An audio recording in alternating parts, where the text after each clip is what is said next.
صلى الله على محمد صلى الله عليه وسلم صلى الله على محمد صلى الله عليه وسلم.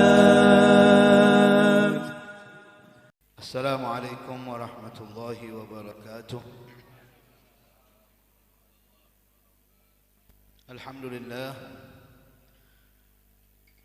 الحمد لله والصلاة والسلام على رسول الله سيدنا محمد بن عبد الله وعلى آله وصحبه ومن تبعه ووالاه ولا حول ولا قوة إلا بالله. اللهم صل وسلم على سيدنا محمد بن عبد الله القائم بحقوق الله ما ضاقت إلا وفرجه الله وعلى آله وصحبه الفائزين بإمداد الله. أما بعد سبحانك لا علم لنا إلا ما علمتنا إنك أنت العليم الحكيم. رب اشرح لي صدري ويسر لي أمري واحلل عقدة من لساني يفقه قولي. اللهم أرنا الحق حقا وارزقنا اتباعه وأرنا الباطل باطلا وارزقنا اجتنابه ولا تجعله مشتبها علينا فنتبع الهوى واجعل هوانا تبعا لما جاء به حبيبك المصطفى صلى الله عليه وآله وصحبه وسلم. Hadirin hadirat yang dirahmati Allah Subhanahu wa taala, bil khusus yang saya muliakan, yang saya cintai, segenap para habaib, al-khusus Al-Habib Fikri Al-Habsyi wal-Habib Syekh Al-Hadi wal-Habib Syekh Al-Aidarus wal-Habib Abdullah bin Syahab, dan segenap para kiai, para ajengan, para asatid yang nampak hadir pada malam hari ini. Mudah-mudahan kita doakan semoga para habaib, para tuan-tuan guru, para ajengan, para muallimin, Allah Subhanahu wa taala selalu sehatkan badannya dan dimudahkan segala urusannya.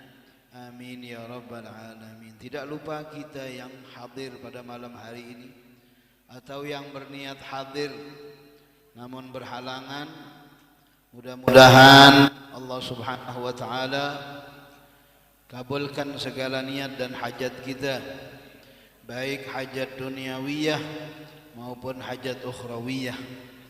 Dan hajat kita yang paling utama adalah agar kelak nanti Allah Subhanahu wa taala kumpulkan kita bersama Nabi besar Muhammad sallallahu alaihi wa alihi wa sahbihi wa baraka wasallam.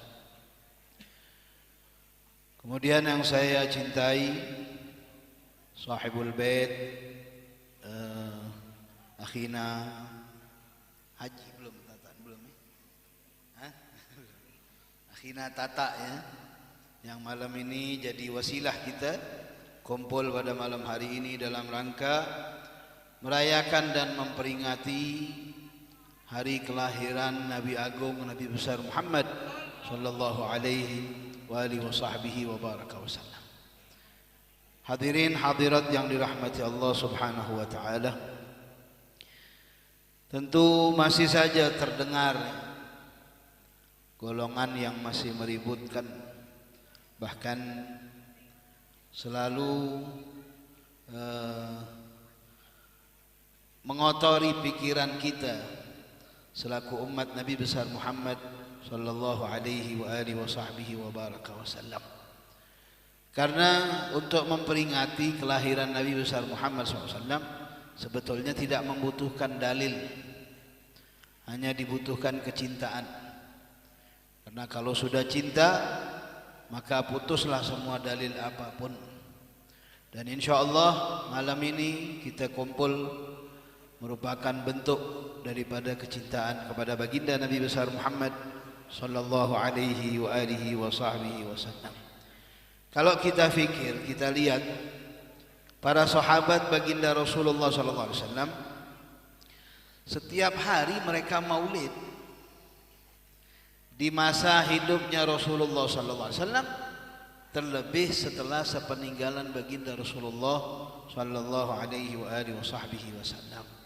Bahkan pernah dibacakan di hadapan baginda Rasulullah sallallahu alaihi wasallam, bahkan di masjidnya Rasulullah, pamandanya Rasulullah sallallahu alaihi wasallam, Sayyidina Abbas ibn Abdul Muttalib, yang menggugah syair tentang bagaimana proses penciptaan baginda Rasulullah sallallahu alaihi wasallam, dari mulai awal nur baginda Rasulullah sallallahu alaihi wasallam yang Allah Subhanahu wa taala sudah ciptakan dari sebelum segala sesuatu.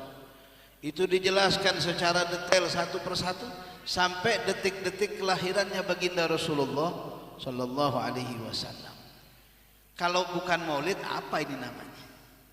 Karena maulid kita membacakan kisah baginda Rasulullah, baik nasran atau nadhman, baik bentuknya secara nadham seperti qasidah yang tersusun rapi dengan kalimat yang memiliki akhiran yang sama biasanya, atau secara nasr, yaitu secara lepas seperti kita baca Maulid Simtud Durad dari Imam Qutbuz Zaman Al-Habib Ali bin Muhammad bin Husain Al-Habsyi, dan masih banyak lagi maulid-maulid yang lain seperti Diba dan lain sebagainya. Itu bentuknya nasr. Nah, bentuk nadham seperti apa? Maulid Al-Barzanji nadham ada. Kemudian banyak lagi maulid-maulid yang lain seperti Ad-Diya'ul Lami' dan lain sebagainya, itu berbentuk nadham. Berarti apa? Kita bisa tarik kesimpulan, para sahabat ya dari zaman Rasulullah, bahkan Sayyidina Abbas yang menjadi saksi bagaimana Rasulullah SAW terlahirkan di atas muka bumi ini, beliau menyusun syairnya yang begitu agung. Ya, beliau jelaskan satu persatu tentang bagaimana agungnya baginda Nabi besar Muhammad sallallahu alaihi wa alihi wa sahbihi wa baraka wasallam. Ma'asyiral hadirin wal hadirat yang dirahmati Allah. Kemudian dari kesehariannya para sahabat, setiap hari para sahabat kalau mereka duduk di hadapan baginda Rasulullah SAW, maka fakana khatibuhum sallallahu alaihi wasallam, yang berbicara hanya baginda Rasulullah, dan bahkan mereka memang menunggu dari baginda Rasulullah untuk menyampaikan untayan-untayan mutiara yang keluar dari mulut mulianya baginda Rasulullah sallallahu alaihi wasallam. Sampai seorang sahabat pernah menyifati bagaimana baginda Rasulullah SAW, Nabi itu orang yang paling banyak diam. Mungkin kita pikir Nabi banyak berbicara, enggak. Justru Nabi itu orang yang paling banyak diam. Dan kalau sudah berbicara, apa, la yantiqu 'anil hawa in huwa illa wahyun yuha, yang diucapkan oleh baginda Rasulullah tidak pernah timbul keluar dari hawa nafsunya beliau, tetapi semuanya terarahkan dan juga terilhamkan dari wahyun Allah Subhanahu wa taala. Makanya apa, Al-Imam Malik radhiyallahu taala anhu, beliau mengatakan bahwasanya kullum minna yu'khad wa yurad, kita ini semuanya ini bisa diambil dan bisa ditolak pembicaraan kita. Apa yang kita argumen, yang kita kesimpulkan, yang kita sampaikan bisa diterima dan bisa juga ditolak, kecuali illa sahib hadzal dharih. Imam Malik bin Anas pada saat itu merupakan imam Ahl Madinah yang menjadi pimpinan ulama besar di kota Madinah, yang pada saat itu sedang duduknya di Masjid Nabawi Syarif, dan beliau mengatakan illa sahib hadzal dharih, kecuali yang ada di dalam pusara ini, yaitu menunjuk sambil menunjuk ke makam hadratir Rasul sallallahu alaihi wa alihi wa sahbihi wa baraka wasallam. Beliau mengatakan, dan apa saja yang datang dari yang ada di dalam pusara ini tidak ada kecuali harus diterima. Makanya sahib al-aqidah al-awam mengatakan bahwasanya wa kullu ma ata bihi ar-rasul fa haqquhu at-taslimu wal qabul. Ahlan wa sahlan marhaban bil habaib Habib Umar Rafiq dan beserta rombongannya. Lihat. Apapun yang keluar dari baginda Rasulullah itu semua harus diterima, tidak mungkin ditolak selama itu datangnya dari baginda Nabi besar Muhammad sallallahu alaihi wasallam. Sahabat menyifati bahwasanya Rasulullah SAW pernah beliau berbicara, bahkan terus berbicara sehingga para sahabat mengatakan laitahu sakat. Kapan Nabi diam? Kenapa? Karena beliau terus berbicara. Karena Abu Hurairah meriwayatkan bahwasanya pernah Rasulullah SAW itu berkhutbah dari mulai setelah subuh sampai sebelum zuhur. Kemudian didirikan sholat zuhur. Setelah sholat zuhur bangun lagi beliau berkhutbah sampai sholat asar dan seterusnya sampai isya. Begitu Rasulullah SAW menyampaikan mutiara-mutiara hikmah. Tapi kalimat Rasulullah SAW, untayan-untiaran mutiara hikmah yang keluar dari baginda Rasulullah SAW, walaupun selama itu waktunya tidak membuat para sahabat baginda Rasulullah bosan mendengarkannya. Kalau kita Pak ya ceramah sampai 3 jam, kira-kira bosan nggak kita? Penceramah sampai 3 jam ceramahnya, apalagi udah masuk jam makan ya, sampai lupa sama perutnya yang hadir ya, nggak mikirin perutnya hadirin, asik dia berceramah sampai 3 jam, bosan. Jangankan 3 jam, 2 jam, 1 jam setengah saja udah mulai apa, kalau dibilang apa, pantatnya panas ya, sudah nggak betah lagi duduk, sudah salah tingkah, banyak gerak ke sana kemari. Tapi tidak dengan baginda Rasulullah SAW.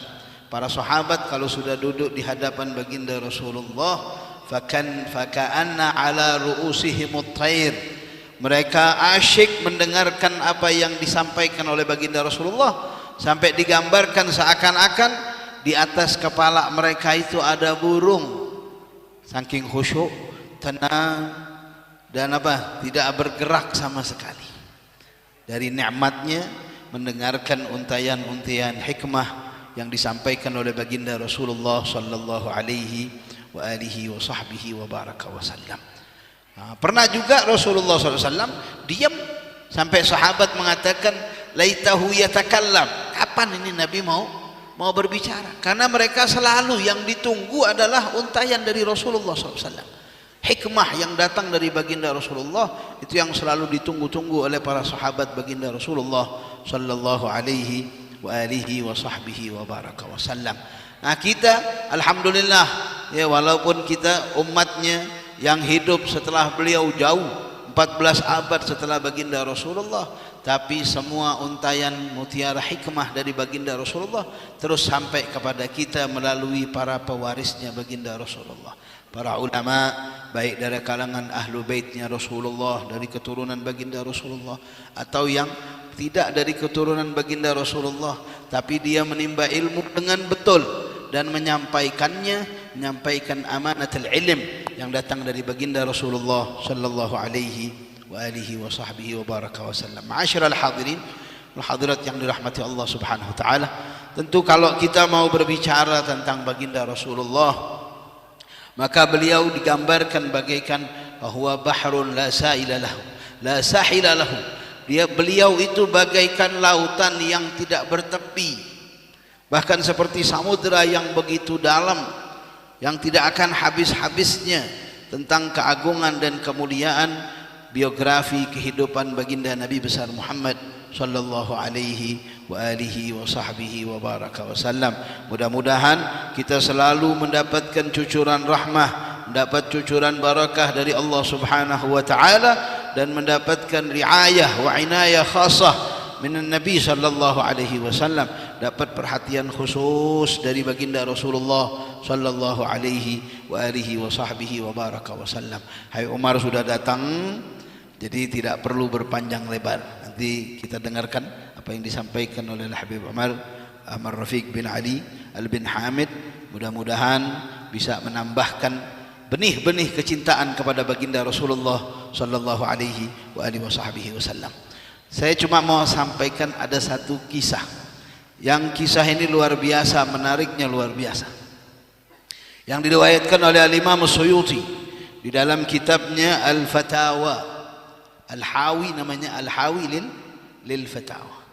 Beliau meriwayatkan apa yang terjadi atau dialek antara Sayyidina Abbas bin Abdul Muttalib, pamannya baginda Rasulullah SAW, dengan baginda Rasulullah. Suatu hari Sayyidina Abbas ini wakana yahdigu, arti yahdig itu pandangan matanya tajam, fokus, dia memandang baginda Rasulullah SAW. Seakan-akan pandangan yang memberikan isyarat ada sesuatu yang tersimpan, yang ingin dia sampaikan, yang ingin dia tanyakan kepada baginda Rasulullah. Dan Rasulullah adalah afhamin nas, orang yang paling faham, paling mengerti dengan apa yang ada di hadapannya. Bahkan diceritakan tentang Abu Hurairah yang tidak makan berapa hari. Sahabat Sayyidina Umar tidak mengerti dengan isyarat Abu Hurairah. Sayyidina Abu Bakar tidak mengerti juga dengan isyarat daripada Abu Hurairah yang mengalami kelaparan sudah berhari-hari. Tapi begitu dia berkata kepada baginda Rasulullah, bertanya kepada Rasulullah SAW, Rasulullah langsung paham dari pertanyaannya itu mengarah kepada bahwasanya Abu Hurairah ini sedang kelaparan, sedang tidak makan beberapa hari. Jadi Nabi SAW adalah orang yang paling paham, paling mengerti dengan logat atau bahasa tubuh seseorang. Walaupun dia tidak mengutarakan, Rasulullah sudah mengerti. Seperti yang terjadi kepada Abbas. Rasulullah langsung mengatakan, "Ma bika ya am?" Ada apa gerangan wahai paman? Kata Rasulullah SAW. "Alaka hajah?" Apakah engkau ada hajat yang ingin aku penuhi? Maka Abbas bin Abdul Muttalib mengatakan, "Na'am ya Rasulullah." Iya, kata bagi Sayyidina Abbas bin Abdul Muttalib. Beliau mengatakan, dahulu, kata Abbas, hina balagat ka Halimah, dulu waktu Halimah datang kemudian mengambil dan menjemput engkau untuk dibawa kemana? Dibawa ke kampungnya Bani Sa'ad, kampungnya Halimatus Sa'diyah yang menjadi ibu susunya bagi Nabi. Enggak seperti tangisan kita. Darah Nabi kalau menetes itu bisa goncang langsung satu dunia. Tangisan Rasulullah bisa menggoncangkan arus Rahman, bisa menggoncangkan arusnya Allah Subhanahu wa ta'ala. Maka bulan mengatakan, kalau engkau menangis wahai Habib Allah, wahai kekasih Allah, maka Allah Ta'ala akan apa? Melarang satu tumbuhan untuk tumbuh di atas muka bumi. Jadi tidak ada lagi tumbuhan yang boleh tumbuh di atas muka bumi ini. Famtana'tu minal buka. Lalu saya menahan diri saya lagi untuk menangis. Kemudian Sayyidina Abbas kagum ya dengan apa yang diceritakan oleh baginda Rasulullah. Ya Rasulullah, ata'lamu hadza kullahu anta fi 40 yawman min umrik. Apakah engkau menyadari ini semua sedangkan engkau masih umur 40 hari, kata Abbas bin Abdul Muttalib.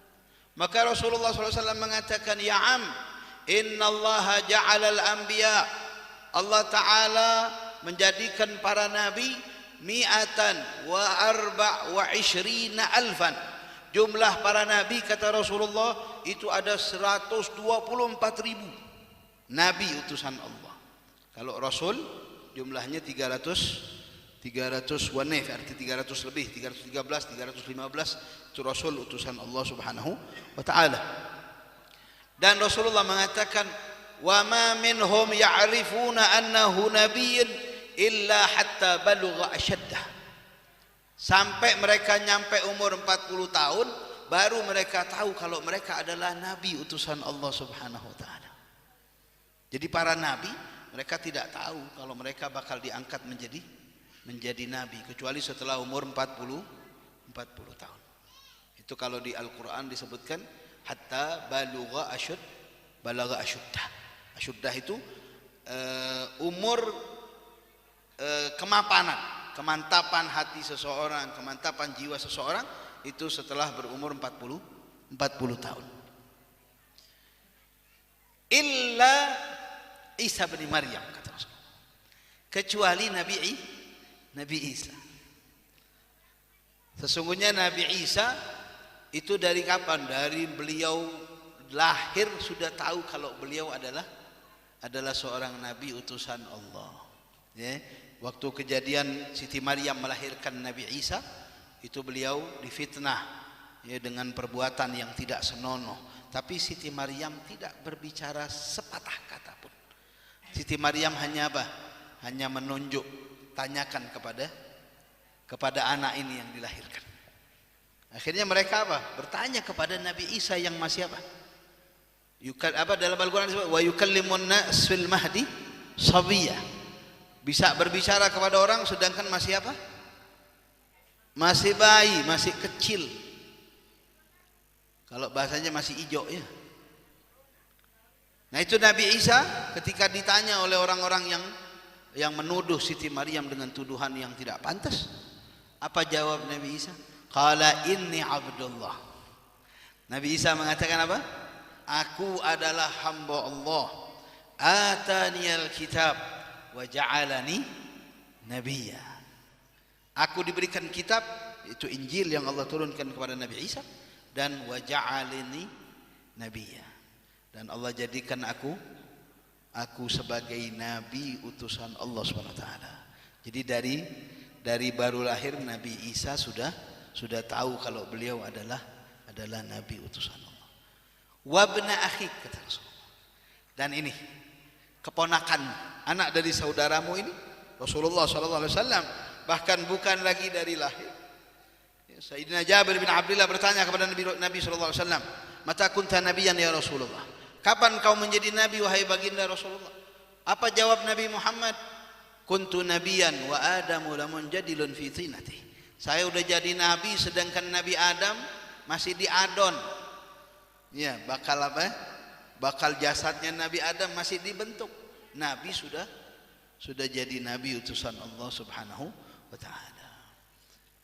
Dan Rasulullah SAW mengatakan, wa inni la asma'u sariral galam wa ana fil ahsya. Jangankan udah lahir, masih di dalam perut ibundanya Siti Aminah binti Wahab Az-Zuhriyah, Rasulullah mengatakan, saya masih di dalam perut sudah mendengar baretan golam yang mencatat segala kejadian, segala apapun yang bakal terjadi, yang sudah terjadi, dan seterusnya ila yaumil qiyamah. Itu Rasulullah mendengar sedangkan beliau masih di dalam kandungan ibunya. Allahumma salli wa sallim wa barik alaihi wa ala alihi. Lalu Rasulullah bilang lagi, azidak ya am, mau saya tambahkan lagi enggak? Ya, Sayyidina Abbas cuma bertanya satu pertanyaan kan ya? Cuma bertanya satu pertanyaan, tapi Rasulullah berikan ilmu yang banyak dari satu pertanyaan tersebut. Rasulullah mengatakan, ya am yauma wulidtu khalaqallahu al-malaikah fil jabali fi sab'i samawat. Waktu hari aku dilahirkan, kata baginda Rasulullah, Allah Ta'ala menciptakan malaikat, yang Allah Ta'ala tempatkan malaikat tersebut di gunung yang ada di langit yang 7. La yuhsuna adadahum illallah. Tidak ada yang tahu jumlah mereka sebanyak apa kecuali Allah Subhanahu wa Ta'ala. Yusabbihuna Allah wa yastaghfiruna. Bertasbih kepada Allah para malaikat tersebut dan selalu memohon ampun kepada Allah Subhanahu wa Ta'ala. Kemudian apa Rasulullah mengatakan lagi? Thumma ja'ala thawaba dzalika. Pahala dari malaikat yang bertasbih yang jumlahnya begitu banyak tidak terhitung itu, Allah Ta'ala jadikan bagi siapa? Rasulullah menyatakan, liman dzukirtu indahu fatazahza'a a'dha'ahu bis salati alaihi. Allah jadikan pahalanya bagi orang yang ketika disebut namaku, kata Nabi Muhammad, bergetar dia punya anggota badan untuk menyambut bersolawat kepadaku, kepada Nabi besar Muhammad sallallahu alaihi wa alihi wasallam. Sallu ala nabi, Allahumma salli وسلم وبارك عليه وعلى آله وصحبه. Hadirin hadirat yang dirahmati Allah Subhanahu wa taala, ini semua diriwayatkan agar kita tahu keagungan, kebesaran, kehebatan, keistimewaan Nabi kita, Nabi besar Muhammad sallallahu alaihi wa alihi wasallam. Kita sebagai umatnya pun karena Nabi kita Nabi agung, Nabi kita Nabi mulia, Nabi yang begitu besar kedudukannya, begitu tinggi di sisi Allah SWT, kita pun selaku umatnya kecipratan, kebagian, sampai kita menjadi apa? Kuntum khaira ummatin ukhrijat linnas ta'muruna bil ma'ruf wa tanhauna 'anil munkar. Dengan berkahnya Nabi Muhammad kita dapat kebagian. Kebagian apa? Keistimewaan yang Allah berikan kepada kita selaku umatnya Nabi besar Muhammad sallallahu alaihi wasallam. Mudah-mudahan kita jadikan sebaik-baik umatnya Nabi besar Muhammad sallallahu alaihi wasallam. Mungkin ini saja yang bisa saya sampaikan. Mudah-mudahan bermanfaat dan menambah dalam hati kita benih-benih kecintaan kepada Nabi besar Muhammad sallallahu alaihi wasallam. Hadani Allah wa iyyakum ajma'in bil taufiq wal hidayah. Wassalamualaikum warahmatullahi taala wabarakatuh. Sallallahu ala Muhammad sallallahu alaihi wasallam. Sallallahu ala Muhammad sallallahu alaihi wasallam.